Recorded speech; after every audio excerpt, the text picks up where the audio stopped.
Hello, everybody. Back in 2022, we did a show with an English psychologist, Daniel Pick, on Brainwashed, what was then a new history, or his history of thought control. He has a very intriguing book out, Brainwashed, a new history of thought control, which was how our brains got taken over by foreign bodies. 3 years later, and we have another Daniel from London, another expert on the brain, on the mind, Daniel Yon.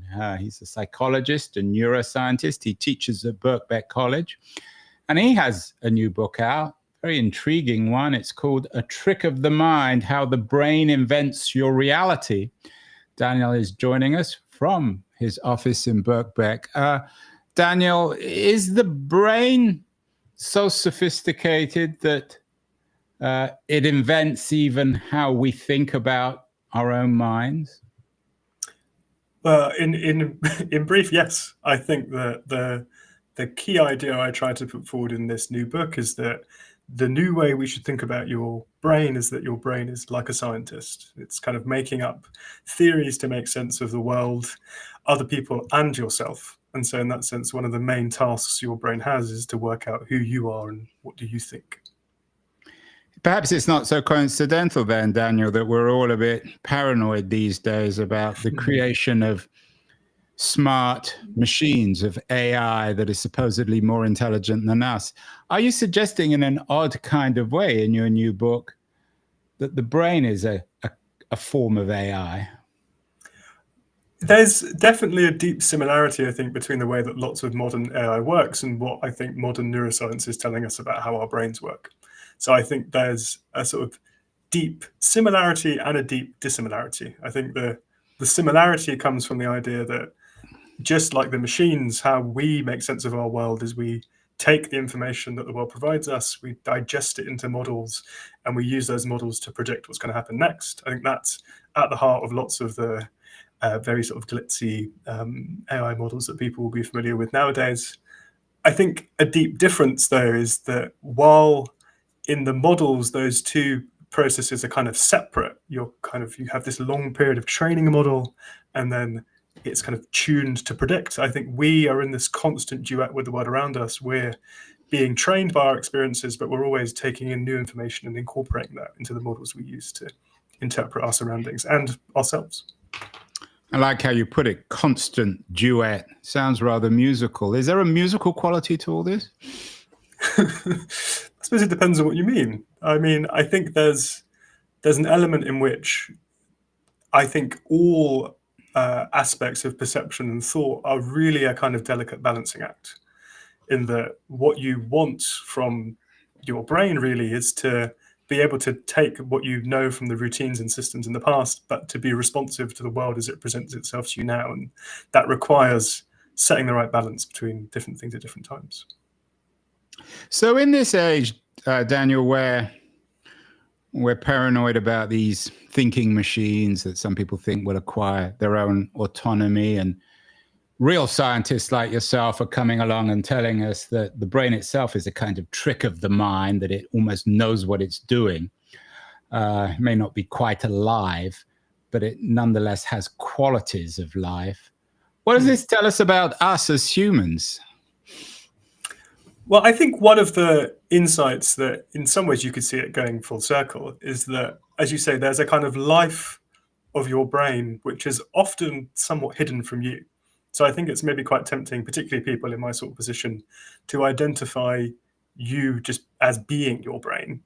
But I think in some important way, your brain's doing lots of things, lots of the time, that are not always going to be completely accessible to you as the kind of thinking, feeling subject. But nonetheless, what your brain is doing is creating the world that you live in.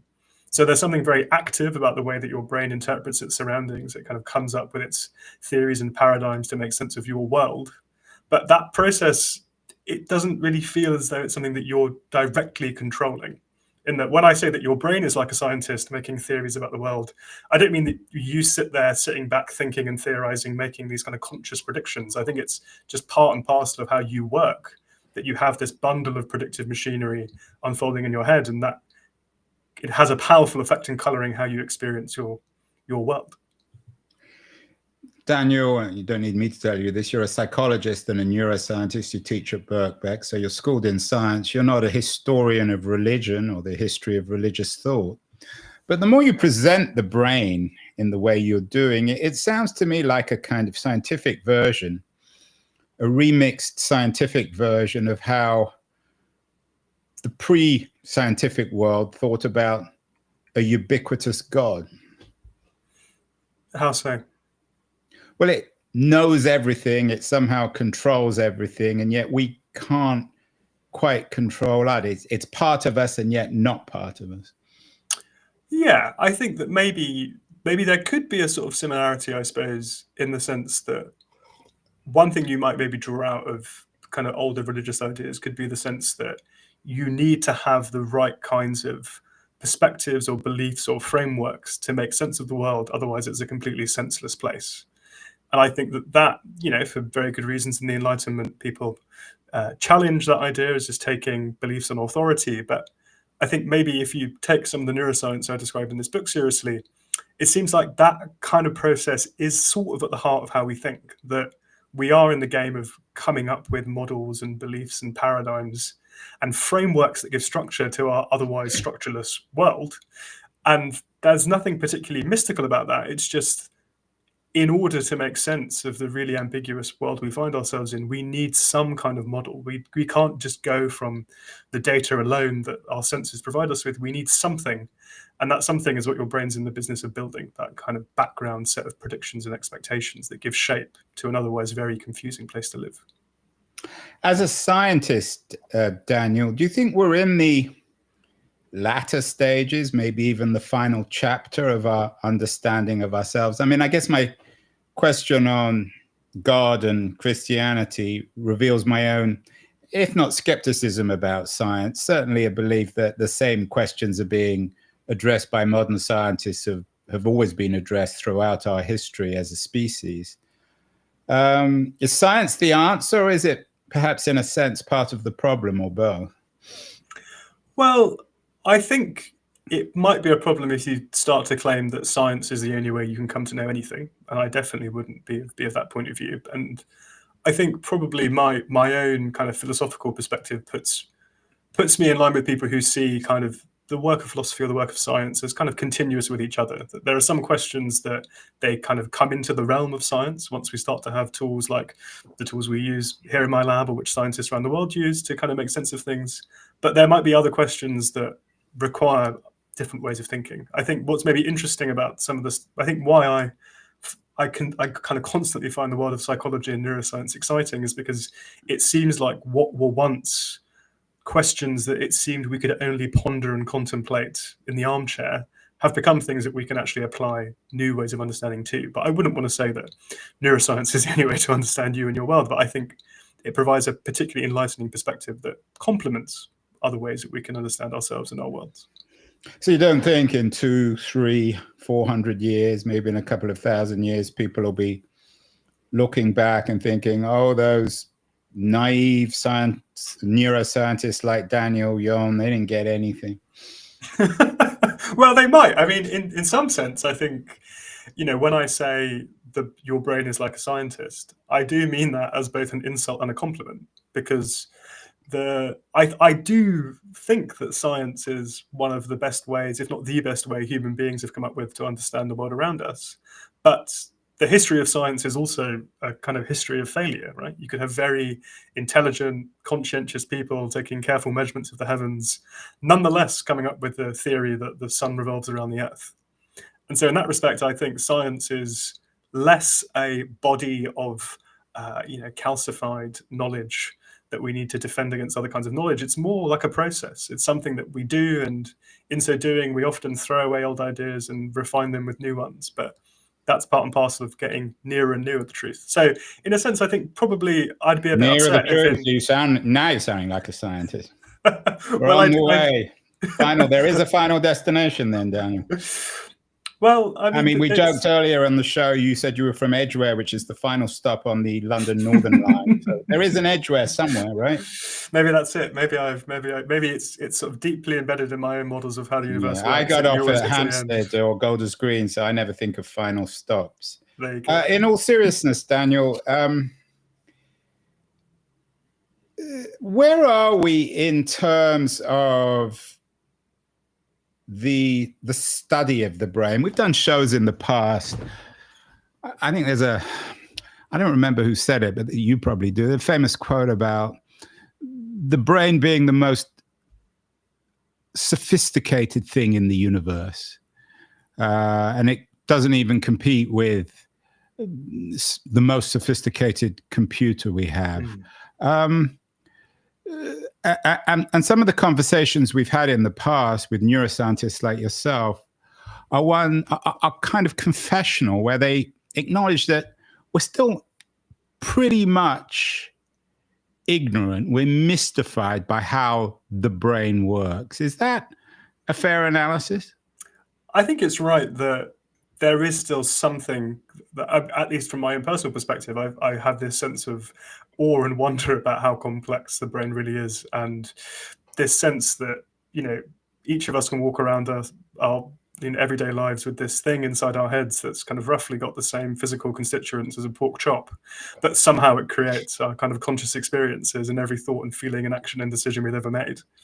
So I think there is a deep sense of wonder both from working scientists, but also I would agree that there's lots that we've not been able to test about the brain. And so in some senses, one of the amazing things about modern neuroscience is how much we've learned about human thought and the human condition from the tools we're able to use. I think one of the major challenges that you often have studying, particularly the human brain, is that the access you have to individual neurons in someone's head is a little bit indirect. You're using these tools that study the brain from the outside in ways that are much less invasive than what's possible if you were to, say, study single cells in animals. And as a consequence, you're kind of looking at the brain from a slight step remove. But even from that kind of slightly distant perspective, we get an idea of what's happening underneath the hood of our own minds. And in some sense, it's almost kind of providential that those tools work, because you could imagine a way that the brain could be formed that wouldn't make it accessible to that kind of study. But nonetheless, people like me can use quite distant measurements of your brain. We can kind of measure the blood flowing through it or the electrical waves that emanate off of it, and nonetheless work out. That can give us an important window into how your thinking and feeling works. For people who are just listening to this rather than watching, Daniel's sitting in a rather hot house. It looks like a hot house, although his camera isn't working very well. He's got lots of plants behind him. He's in his office or lab at Birkbeck College in London, part of the University of London. What exactly, Daniel, and you mentioned your lab earlier, what exactly do you do in this lab in terms of studying the brain? As you say, it's a tricky thing to do. So you're right. As you mentioned, I'm the director of the Uncertainty Lab here at Birkbeck, and we're a team who try to understand what are the functions that your mind and brain implement, like what are the processes that unfold inside your head to make that reality you live in possible. So how we kind of do that kind of practical sense is we try to engineer scenarios that can probe different bits of your perception, your belief, and then we try to record your brain activity while you're doing all the things that your mind does. So we might put you inside our brain scanner down in the basement, and we'll try to measure what's happening in your brain when you... Is that, I mean, you're part of the University of London. Do you call that Room 101? Or, well, of course, borrowed that from Senate House in London, where I went to university. No, it's not Room 101, just because I'm sure there are a few people who are very paranoid who we would like to scan, who probably wouldn't go inside the scanner if they clocked onto it being Room 101. But we would put you in the scanner, and we'll measure what's happening in your brain while you perceive something, or while you make a decision, or while you reflect on yourself. And we will track what's happening inside your brain while that's happening, to try and glean clues about what information is processing through your head to make that possible. Once we can do that, we get a sense of how your brain works in miniature, and we can try to connect those processes to what happens in your everyday life. So the ultimate goal would be to try and work out from the contrived situations in the lab where we can measure the fundamental processes of your mind, how can we use that knowledge to then predict how you behave, how you think, and how you feel in the real world around you? How much do you study reason or rationality? Of course, there's a whole science called behavioral economics, which I've always thought is a bit of a scam. It's just stating the obvious, which suggests we're not always quite as rational as we like to think we are. In terms of your study of the mind and the brain, both in your work in this new book, A Trick of the Mind, and in the work you do at Birkbeck, what does that suggest about both our rationality and our perceived rationality? Yeah, I think that's a really important question, because I think maybe particularly from that kind of the long shadow of behavioral economics, there's this sense that people, when they think about their own minds, want to parcel out the rational bits and the biased or irrational bits. And this is, perhaps exemplified best through very kind of popular ways of thinking, like Thinking, Fast and Slow, that was Daniel popularized by Daniel Kahneman, of Kahneman. course, yeah. And I think that way of parceling up cognition has real value in kind of cataloging what your mind does and doesn't do. But I think that what I'm trying to achieve in this new book is actually, I think, to dissolve the sense that you have this kind of two-sided nature, that you've got one rational part of your brain doing all the things you're proud of, and this kind of darker part of your psyche that's responsible for everything you get wrong. One of the kind of key conclusions in the book, and what I try to kind of draw out the implications of throughout the different chapters, is that actually it's extremely rational to have certain kinds of biases, in that in many cases it's actually not possible to understand the world you find yourself in without some kind of preconception, some kind of model, some kind of theory. And on the face of it, that can sound deeply irrational to say you need to be biased. But what you can see when you work through the kind of nature of the problems your brain is trying to solve, that you would think maybe rationality is just being in touch with the raw evidence the world gives you. But the evidence the world gives you is basically never enough. It's never enough to just go with the light bouncing into your eyes or the sounds emanating into your ears. You need to have a framework to interpret those signals to have any chance of perceiving them. And so in that sense, I'm hoping to make us rethink a little bit what rationality entails, and that sometimes the most rational thing you can do is lean on your prior beliefs. And in terms of leaning on your prior beliefs as humans and scientists, one of the other conversations we've broadcast recently, done two actually, with Martin Rees, very distinguished British physicist, astronomer, I'm sure you know his work, and Alan Lightman, who teaches at MIT, a wonderful writer. They have a co-authored book, The Shape of Wonder, How Scientists Think, Work, and Live, although I think it offers a broader question, not just about scientists, but as humans and this issue of wonder. What does your analysis, Daniel, in both the lab and Trick of the Mind, what does it tell us about wonder? I brought up God earlier, rather unkindly perhaps, but why do we wonder? Well, I mean, and how do we wonder? And is the brain the thing that does the wondering, given that we're supposed to have something else which has historically been called a soul? Well, there's actually a chapter in my book where I try to challenge this. There's a chapter in the book where I try to answer this question, which I actually title Wanderlust.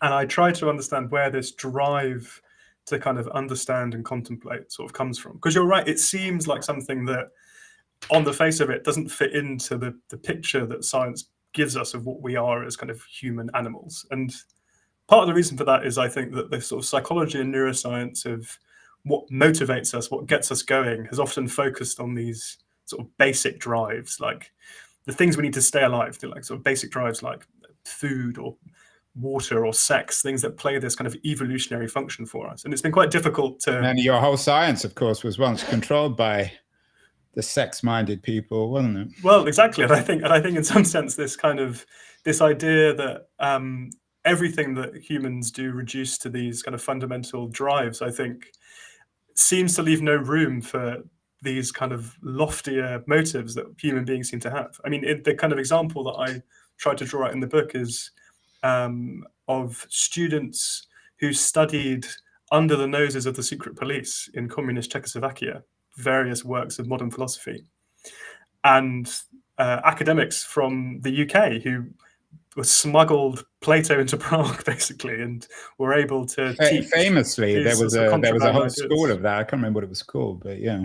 I think they called it the Underground University in the end. Right, but the idea being that, you know, that's something that makes no sense if all that behavior of those sort of those students who had this kind of desire to kind of contemplate and to understand, to enrich their own knowledge.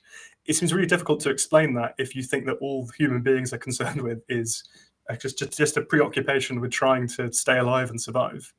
But what I draw out in the book is actually some of the latest neuroscience suggests that there is a kind of common currency within the brain between some of the kinds of more basic instincts we have and this deeper thirst for knowledge, say. You can see in the circuits of the human brain and also in some animals, the receipt of new information, new knowledge, new understanding has the same currency as literal currency. Your brain kind of treats it as if it has real value. And in that sense, it begins like, I think this is maybe one of those points I was trying to make earlier, that by looking into the brain, we get an insight into an important part of the human condition, which is that there's a feature of our brain that puts our thirst for knowledge sort of on a par with genuine thirst.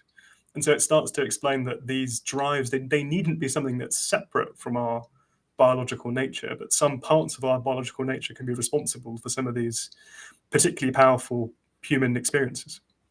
Yeah, and I wonder if people accept your argument when they read your book, well, it would make them as humans more or less humble. What would, in terms of their own lives and their interpretation of the human condition, so what would a sort of a classic Darwinian say about your theory of wanderlust, given that our wanderlust is sometimes corroded into wars and fights and sometimes even self-destruction, quite literally?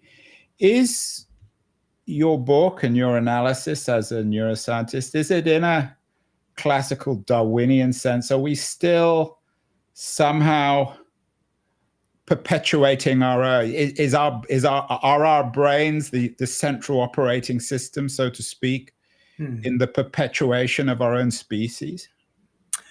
I think that, I mean, everything I say is kind of compatible with the idea that, you know, your brain's evolved and what it's doing is fundamentally in the business of keeping you alive and allowing you to, you know, thrive and survive and multiply. But I think that one of the things that this way of thinking about your mind and your brain might give you is a sense that you can explain some of the maybe biased interactions we find in the modern world without needing to resort necessarily to sort of dark motives. And I think that sometimes a kind of evolutionary psychologist is keen to say, we are prejudiced to outgroups, or we don't like strangers because of some fundamental feature of how our psychology works. Instead, I think if your brain is doing this relatively inert, relatively rational process of trying to make sense of the environment by building models from past experiences, it does mean that we are perhaps prisoners of our own pasts when we try to imagine the future, that we are kind of destined to take our past experiences and have them reflected back to us when we try to understand the present.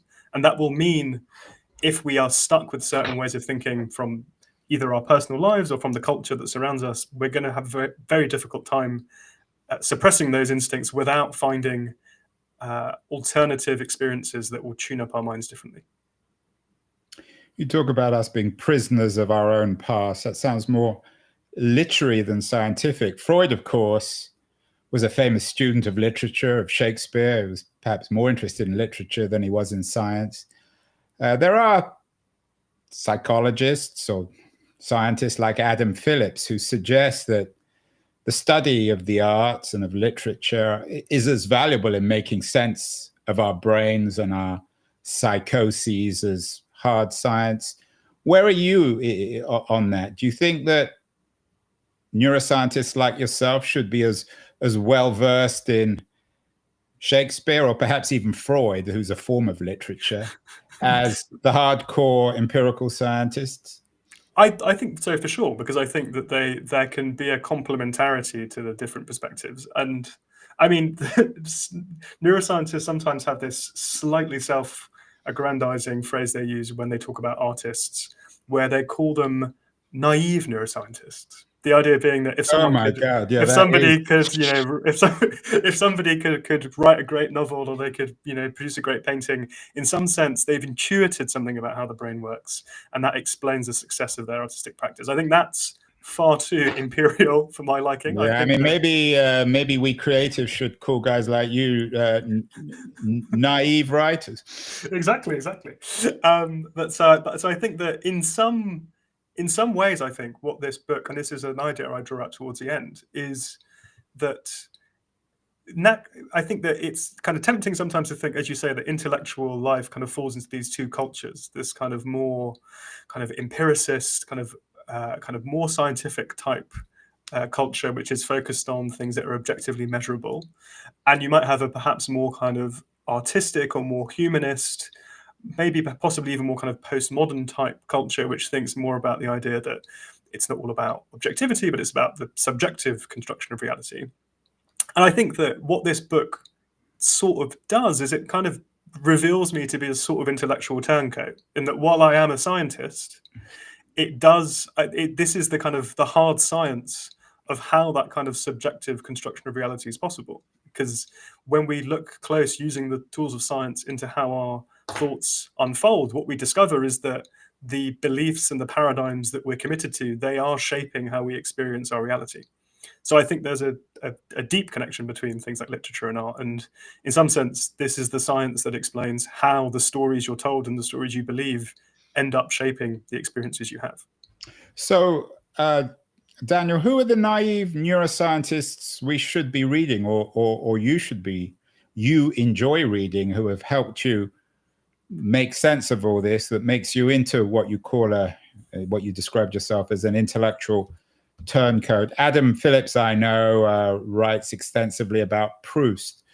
For people who are interested in the mind and these complexities and dilemmas of the human existence, they'll of course read your book, A Trick of the Mind. But what kind of literature or poetry or cinema or theater should they be also digesting? I think that, I mean, there's lots, but I think the one thing that immediately springs to mind is the work of Jorge Luis Borges. Yeah, I was thinking Borges, and he came up in my last conversation too. Well, there you go. He not only invented the internet, he invented the brain, right? Well, quite. And I think that it's sometimes, as maybe you kind of hinted at earlier, there can be something quite humbling about the idea that I can spend months or years trying to refine a particular insight into, you know, the human psyche, and I can find it boiled down in a couple of sentences in something by Borges. And I think that that's a kind of nice example of seeing, I think, a continuity between the kinds of questions that artists ask about the human condition and the kinds of things that psychologists should be studying if they're not already. Yeah, and of course Borges was particularly interested in labyrinths of the mind, I guess, a kind of thought control. Do you agree with him? Is the mind itself sort of a self-perpetuating labyrinth? I think there's a sense in which the kind of science that I talk about in the book does suggest there's something self-perpetuating about patterns of thought. That in that, it sounds, as you said, like a sort of thought control system, but if you might think, if the opposite of having controlled thoughts is uncontrolled thoughts, I don't like the sound of having uncontrolled thoughts either. And in some sense, what the processes unfolding in your brain do for you is they have the models that you already hold shaping and interpreting the world. And that means there will be a sort of attraction towards the things you already think and thought. That you're not always seeing the world afresh. There's some sense in which the things you already think control your perception of the present. Whether that's a good or bad thing depends on what you already believe. So you can think that some kinds of delusion are going to be, you're going to fall prey to certain kinds of delusion if you have the wrong model of the world, and it's going to continue to shape your beliefs in the wrong direction. But if you happen to have a roughly accurate picture of the world you're in and the environment you're trying to understand, you want that control, you want that attraction back to the existing paradigm, because it helps to smooth around the edges of an otherwise noisy and ambiguous environment. Yeah, the paradox, of course, of Borges when it comes to a picture of the world, that he was a blind librarian. Does being blind, or perhaps having other kinds of physical attributes or lack of attributes, does that change the mind in any way? I mean, the fact that Borges was this weirdly blind librarian surrounded by books. He wasn't literally blind, but he had very poor eyesight. Does that affect the brain? Are our senses existing in parallel, or is it all one big system? Well, I mean, there's some sense in which, to begin with, your senses are separate, but to have a coherent picture of the world, you have to bring them into alignment. But there's a very long neuroscience literature which has described what different kinds of sensory loss or sensory deprivation might do to the organization of the brain. One thing that I think has been really intriguing recently, though, has been the fact that it seems that even when some kinds of senses might be absent or relatively attenuated, people still seem to be able to get access to certain parts of knowledge and understanding. I mean, there's been some literature in a sort of recent years which suggests that even people who are congenitally blind can still tell you which colors are more similar to each other, even though they've never seen them. And that, I don't think, reflects some kind of innate concept of color that we all have. I think it's probably more to do with the way that language allows you to pick up patterns in your environment. That, you might say to me, oh, I like that bluey green shirt you're wearing, but you'll never say, I like that bluey orange shirt. And so from the statistics of language, you can pick up a lot about how the world works. And in that sense, you might not need all your senses to sense everything that's out there. Perhaps some of these people with bad hearing or bad eyesight are taking psychedelics. In all seriousness, Daniel, we've done a number of shows on psychedelics, on drugs that affect the mind or perception. Is this of value? I mean, there's a whole debate about whether or not psychedelics should be legal. It's not really part of your narrative in A Trick of the Mind, but what's your take on psychedelics? Do they tell us more or less about our brains? I mean, you must have, I assume, down in room 101 in the basement of Birkbeck, you're allowing some of your subjects access to psychedelic drugs. That sort of thing does indeed go on in our imaging center. I think, I suppose, one of the things that I do contemplate a bit in the book is the idea that motivates a lot of, I think, the current sort of discourse around psychedelic use. You can trace its roots, back to maybe people like Aldous Huxley, or even further back, these ideas from people like Blake, that in some sense the mind is a kind of cage, and to see the world more clearly and to perceive things as they are, you want the doors of perception to be cleansed, right? You want those bars to be removed and to see the world as it really is. And of course, Huxley was one of the early and I think Blake as well, early experimenters with psychedelics, as well as the author of A Brave New World, in which psychedelics were almost required. Yeah, and so yeah, so Huxley's work, The Laws of Perception, describes his own mescaline trip and how, when he takes the drugs, he feels as though he sees the world with an innocent eye for the first time, as Adam would have done on the day of creation. I mean, he also spends a lot of time describing how he seems to have seen the face of God in the crease of his trousers. So I'm not sure how much we can take his testimony to heart, but I think a kind of common theme here is this idea that you see things clearly only when the preconceptions are lifted. And I think that people report that kind of experience sometimes when they've taken certain psychedelic drugs. But I don't think that that's the right way around. I don't think that if you take away all of the structure that your mind gives you, you see things more clearly. I think you're just put in touch with a world of chaotic, volatile, unstable mystery, and you need those structures to make sense of it. I think that there's a line from William Blake where he says that if the doors of perception were cleansed, the world would appear infinite. And I think that's exactly the problem. If you were in touch with the infinite complexity of the world, it would make no sense to you, and you need this structure from your brain to have any chance of comprehending anything. And I think one way that I think connects to the to the kind of modern discourse around psychedelics is that there's evidence that some people do seem to have these feelings of insight after having taken the drugs. They have these experiences that are like the ones that Huxley described, of seeing the world afresh for the first time. But I think there's some data that suggests the people who have those experiences were the people who thought they were going to have those experiences beforehand. That in some sense, you're not necessarily having your prison of perception thrown away. You're just having another kind of preconception confirmed, that you believe this drug is going to put you in touch with reality, and lo and behold, you take it and it does. You can have your prism of reality and eat it.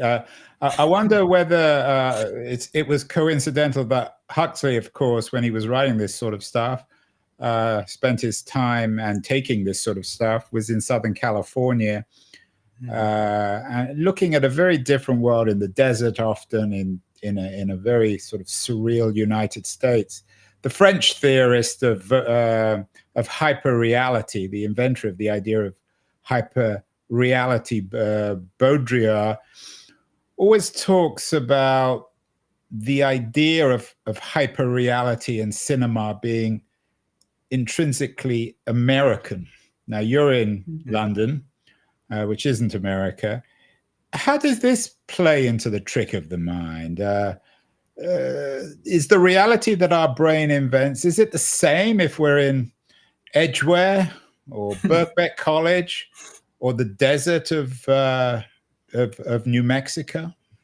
I think we would expect that in some important ways that it wouldn't all be the same, in that if the experiences of the world around us are what's presented back to us in these kind of theories and predictions, if we inhabit very different worlds, we'll have very different models and we'll therefore expect different things. But one of the things that you mentioned there kind of reminds me of a book by another psychologist, which has come out recently, Presence by Ben Alton-Day, who's particularly interested in trying to understand when certain kinds of uncanny or surreal experiences happen to certain people. And one case that he spends a lot of time thinking about is the case of polar explorers who go around through these kind of completely featureless, in some sense, very surreal landscapes without, that are sort of desert-like, that don't have the features for our brains to kind of cling onto. And he thinks that it's completely unsurprising that under those kinds of conditions, it's much easier for your brain to project things into the emptiness. That in some sense, we spoke at the beginning of this conversation about the idea of thought and perception as being a sort of duet between the world as it is and the world as you are predicting it to be. And when the world is relatively featureless, you can think that that balance tips much more towards those inner models, making it easier for you to paint that blank canvas with what your mind's already got buried somewhere inside of it. And that may explain Lawrence of Arabia's different perception, I think, from city people and his understanding of the world in terms of pillars. Finally, Daniel, it's a very interesting conversation. We did a show a couple of days ago with the New York Times writer Matt Richtel, How We Grow Up Understanding Adolescence. He's not a neuroscientist, but he gets into the whole issue of adolescent brains and how they develop. He's actually much more optimistic than a lot of people in America about the development of young people's brains, and certainly the whole huge debate about the impact of social media and smartphones on young people's brains. I'm guessing you might fall into the Richtel camp, a little bit more optimistic than the standard take. You wrote an interesting piece in The New Scientist last month, arguing that our brains become really innovative while we live in a volatile age. In other words, turbulence is good for our brains, and it may even be good for adolescents. So the more smartphones and social media they use, perhaps the more innovative they become. I think that there's definitely something about uncertainty being neutral, that going through volatile times, it needn't necessarily mean that things are good or bad. All it really means is we don't know what's going to happen next. And one of the things I spend a lot of time thinking about in the book and in that piece in The New Scientist is this idea that your brain needs to be alert to when the world is changing, because you want your mind to change when the world is shifting too. And that cannot always be a very comfortable process. It can, the feeling of volatility can be connected to anxiety, but I think it's also connected to the sense of possibility and the sense that things that were true in the past needn't be true in the present or the future. And I think I like the analogy you draw there with adolescence, because one way of thinking about what's happening in the adolescent brain is you're being prepared for a new role in life, that you've had your childhood, you've had a certain kind of experiences, certain sets of ways of understanding the world, and adulthood's going to be different. And so what you need is to have some way of changing those old paradigms and coming up with new ones. And I mean, I was also taken with the idea that this doesn't just happen in adolescence, but it happens at various points throughout our lives when we require the ability to adapt to a new role. So in the book Eve by Kat Bohannon, for example, she talks about a parallel between this kind of turbulence that happens in the mind and brain in adolescence and what happens in what's termed matrescence, when a new mother gives birth to a child. And this idea that you're being prepared for a new way of living and a new way of acting, a new way of thinking and deciding and feeling. And in order to inhabit that new world that you find yourself in, you need to let go of some of your old models and let your brain establish new theories and predictions about what you should be expecting next. Which is another way of saying perhaps that America is the place of perpetual adolescence, which is why people in their 70s and 80s in airports dress like teenagers, which is probably not a very fair observation, not one that a neuroscientist would make. But finally, Daniel, what does all this tell us about, you mentioned anxiety. We supposedly live, although I'm very skeptical of it, in the age of anxiety. We have certainly an age where therapy and brain illness is very much on the front of our minds, so to speak. It's become an epidemic in some people's minds. What does your book tell us? What does A Trick of the Mind, how the brain invents reality, what does it tell us about the difference between a healthy mind or a healthy brain and an unhealthy one when it comes to this whole issue of anxiety and mental illness? I think that one of the main insights that the science gives us, and which I crystallize in the book, is that we don't need to think that there's a bright line between being mentally well and mentally unwell, but rather our brain is kind of constantly trying to make sense of the world that it finds itself in. And through exactly the same process that lets people perceive the world healthily, you could sometimes find yourself perceiving it in ways that aren't particularly adaptive. And throughout the book, I talk about various different examples of common psychiatric illnesses, things like depression or anxiety, or things like schizophrenia, or other aspects of neurodiversity like autism. And I describe how you can recast these not as deficits or as illnesses per se, but as differences in the way that your brain is forming models and paradigms to make sense of the particular reality that you inhabit. So in that sense, some kinds of anxiety, some feelings that the world's unstable and unpredictable, those can be perfectly rational beliefs to hold if you find yourself living in a world that's full of unpredictability. And in that sense, you're not unhealthy if you happen to have those thoughts and feelings. They're your brain's way of making sense of the world that it thinks it finds itself in. Should we use the S word, Daniel? Sanity? I think that there's something a little problematic about this idea that some people are mad and some people are sane. I think partly because if you take the thread of the book seriously, I would hope it takes you to a place of humility. You start to see that it's not that there are some sane people that see the world as it is, and there are some mad people that see it differently. In some sense, all of us misperceive the world. Some of us misperceive it in a way that's useful to us, in a way that doesn't have too many problems with the way we live our lives. But it's not the case that some people have these preconceptions and these delusions and these biases, and some of us don't. All of us perceive through a filter of our own making, and some of those filters help and some of them harm.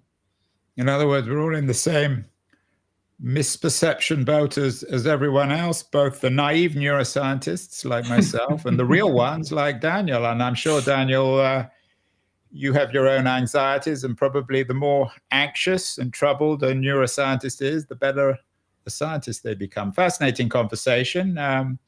Really interesting, really important in its own profound way. Thank you so much, Daniel, the author of the book. The book is already out in the UK, A Trick of the Mind, How the Brain Invents Your Reality. It's a great read. It will be out in early September in the US. So I would strongly recommend everyone read it. Thank you so much, Daniel. Thank you very much, Andrew.